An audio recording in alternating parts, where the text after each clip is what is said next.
উনি বলেছে উনি আমার ভক্ত, আমি এইটা মানে এইটা কেন আপনারা ভক্তরা বলুন। আমি না আমি ভালো করেছে। আপনারা সবাইকে বলবেন যেটা আমাদের দুটি ছবি দেখে দর্শক, কারণ মেল ওমেন সেন্ট্রিক ক্যারেক্টার আমাদের এখন খুব বেশি প্রয়োজন।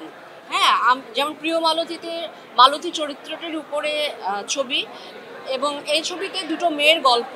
তো এটা কিন্তু খুব ভালো খবর আমাদের জন্য, আমাদের যারা আমরা ফিমেল আর্টিস্টরা রয়েছি।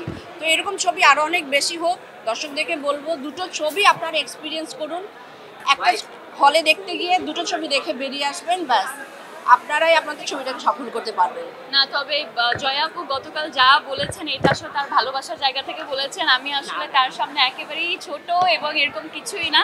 বাট একটা জিনিস আমি বলতে চাই, আপু আজ পর্যন্ত আমার অনেকগুলো কাজ দেখে সে সবসময় আমাকে ফিডব্যাক দিয়েছে, আমার কোন জায়গায় ইমপ্রুভ করা উচিত সেটা আমাকে জানিয়েছে। অ্যান্ড আমার মনে আছে আমি আমার যখন প্রথম সিনেমার শুটিংয়ে যাই তার আগে আমি জয়া আপুর সাথে কথা বলে তার কাছ থেকে আইডিয়া এবং এই ধরনের কাজ করা কি হবে না হবে, অ্যান্ড শি ইজ লাইক মানে ট্রু গাইড ফর মি।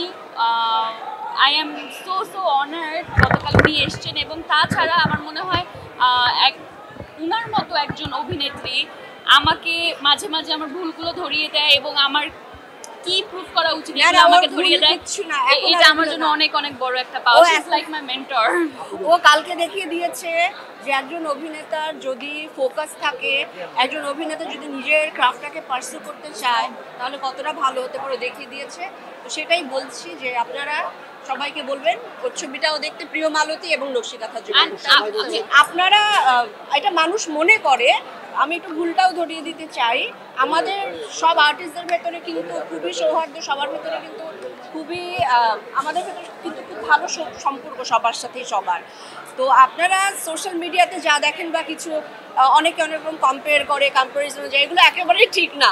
ভেতরে আমাদের সাথে সবার খুবই ভালো সম্পর্ক, এবং শুধু মেজাবিন নয়, প্রত্যেকটি অভিনেতার সাথে আমাদের ভালো সম্পর্ক সবার।